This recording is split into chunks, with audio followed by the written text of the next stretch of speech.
అసలు అప్పులెంత, మనకి విభజన సమయంకి ఉన్నటువంటి అప్పులెంత, తరువాత చంద్రబాబు నాయుడు గారు 5 ఏళ్ల పాటు 2014 నుంచి 19 వరకు సృష్టించినటువంటి సంపద ఎంత? ఆయన సంపద సృష్టిస్తారు, అప్పు కాదు సార్, అది సంపద. ఆ సంపద ఎంత, ఆయన సృష్టించినటువంటి సంపద ఎంత? అలాగే 2019 నుంచి జూన్ 2024 వరకు జగన్మోహన్ రెడ్డి గారు చేసిన అప్పు ఎంత? నేను అప్పనే అంటాను, రుణమనే అంటాను. కానీ చంద్రబాబు నాయుడుగా వారు చేసింది మాత్రం సంపద సృష్టి. ఏఐతో అలెక్సాని అడిగి మరీ సంపద సృష్టించారు. ఒకసారి ఈరోజు పవర్ పాయింట్ ప్రజెంటేషన్లో జగన్ గారు ఇచ్చినటువంటి వాస్తవాలని ఒకసారి స్క్రీన్ పైన చూపించండి. ఎస్, క్లియర్గా ఉంది, ఒక్కసారి గమనించండి సార్. మనకి as on the date of state bifurcation as of May 2019 అంటే end of TDP regime as of June 2024 చాలా క్లియర్గా ఉంటుంది సార్, అందరూ గమనించాలి ఇది. ఇందులో రాష్ట్ర విభజన సమయానికి 1,18,051 కోట్ల రూపాయల అప్పుంటే చంద్రబాబు నాయుడు గారు దిగిపోయే టైంకి 2019 మే నాటికి 2,71,798 కోట్లకు చేరింది సార్ అది. ఆ తరువాత ఇప్పుడు జగన్మోహన్ రెడ్డి గారు దిగిపోయే నాటికి 5,18,708 కోట్లుగా తేలింది. అంటే మనకి విభజన సమయంలో వచ్చిన అప్పు నుంచి చంద్రబాబు నాయుడు గారు సంపద సృష్టించేంత వరకు జరిగినటువంటి అప్పు 18.15%. అంటే కాంపౌండ్ యాన్యువల్ గ్రోత్ రేట్ తీసుకుంటే, అదే జగన్మోహన్ రెడ్డి గారి హయాంలో తీసుకున్నటువంటి అప్పు 13.8%. సింపుల్. ఇక చాలా చంద్రబాబు నాయుడు గారు చెప్తారు కదా, అడ్డదారిలో జగన్ అప్పులు తెచ్చారని. సో చంద్రబాబు నాయుడు గారు అంతకుముందు ఉమ్మడి రాష్ట్రంలో అడ్డదారిలో, ఆయన భాషలో చెప్తాం, అడ్డదారిలో ప్రభుత్వ గ్యారంటీలతో తెచ్చినటువంటి అప్పు కూడా ఉంది. రాష్ట్ర విభజన సమయానికి మన నెత్తిన ఉన్నటువంటి అప్పు 5,744 కోట్లయితే చంద్రబాబు నాయుడు గారు అడ్డదారిలో సృష్టించినటువంటి సంపద, అంటే అడ్డదారిలో చేసినటువంటి అప్పు, అంటే గవర్నమెంట్ గ్యారంటీతో తీసుకొచ్చినటువంటి అప్పు కొన్ని సంస్థలకి తీసుకొస్తుంది. అంటే సివిల్ సప్లైస్ కార్పొరేషన్ కావచ్చు, ఇతర కార్పొరేషన్లు కావచ్చు, అక్కడ క్లియర్గా రాశారు, మనకు కనిపిస్తుంది కూడా. అది చంద్రబాబు నాయుడు గారు 5,744 కోట్లు ఉన్నటువంటి ఈ అప్పుని 50,157 కోట్లు చేశారు.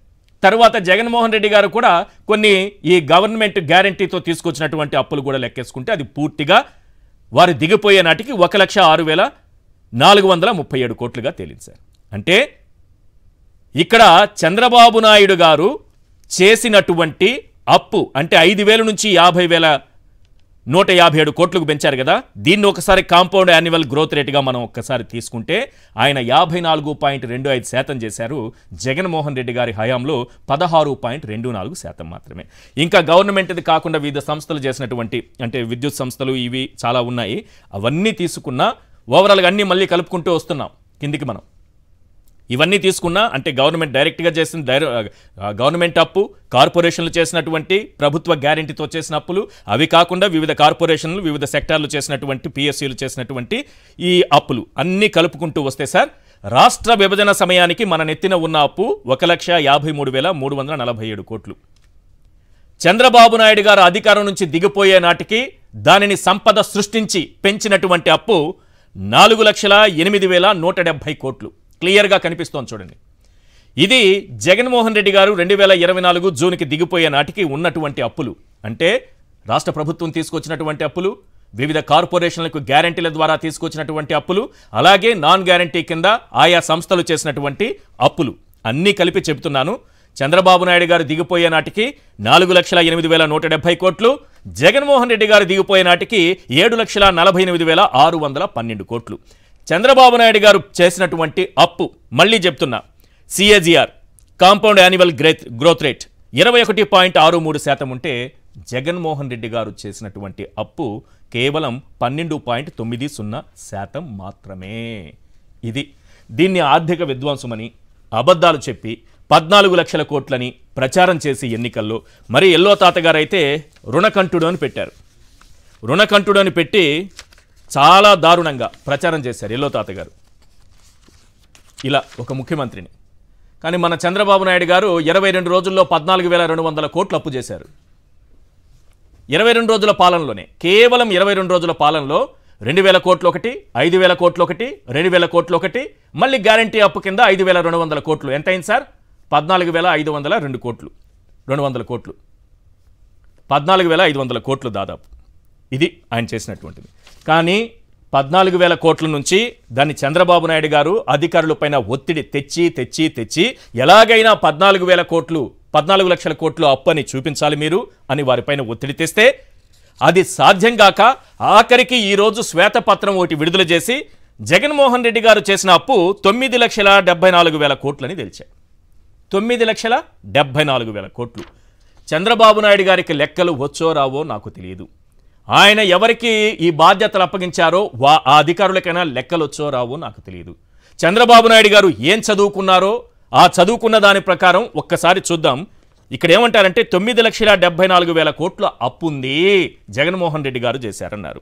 తలసరి అప్పు ఒక్కొక్కరి మీద మన తల మీద ఆ లెక్క ప్రకారం 1,44,336 ఉంది 36 రూపాయలు ఉంది అని చెప్పారు. 1,44,000 రూపాయలు అనుకోండి యావరేజ్గా. ఈ రాష్ట్ర జనాభా ఒక 5 కోట్లు అనుకోండి.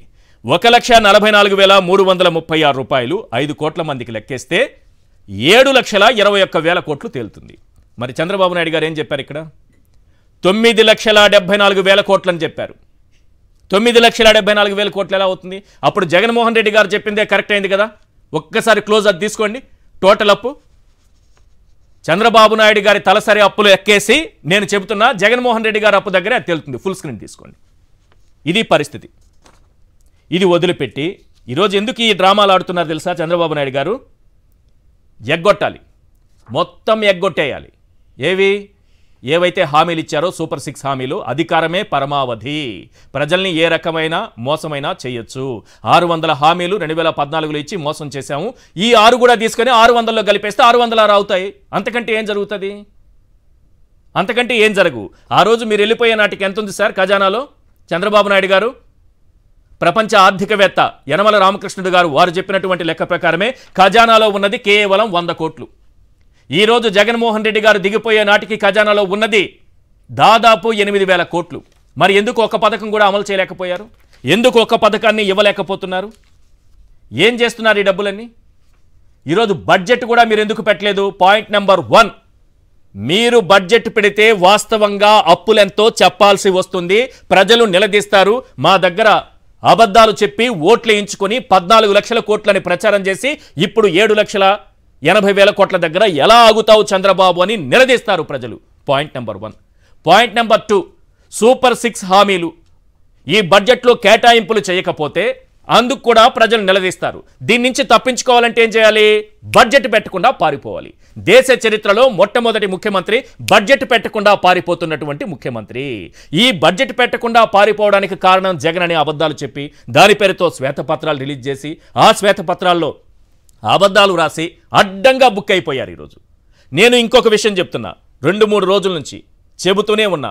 మీకు అమ్మఒడి, తల్లికి వందనం కదా, అమ్మఒడి ప్లేస్లో తల్లికి వందనం, తల్లికి వందనం వచ్చేది లేదని క్లియర్గా చెప్పేసా. లోకేష్ నాయుడు గారి బయట కూడా విన్నాం. వచ్చే ఏడాది రూట్ మ్యాప్ వేసి అధికారుల టీం వేసి ఆ టీం ఇచ్చేటటువంటి నివేదిక ఆధారంగా మేము నిర్ణయాలు తీసుకుంటాం, మా దగ్గర డేటా లేదు అని తప్పించుకునే ప్రయత్నం చేస్తున్నారు.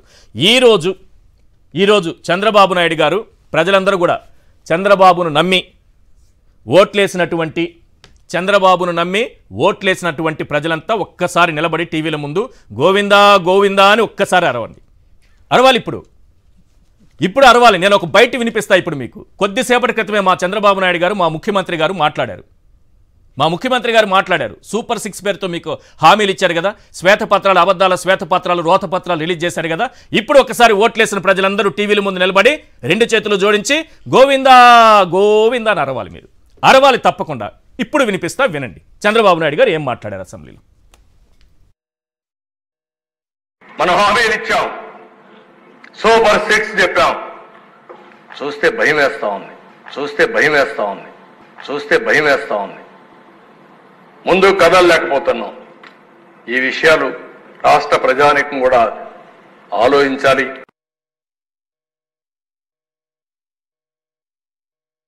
మనం హామీలు ఇచ్చాం, సూపర్ 6 చెప్పాం.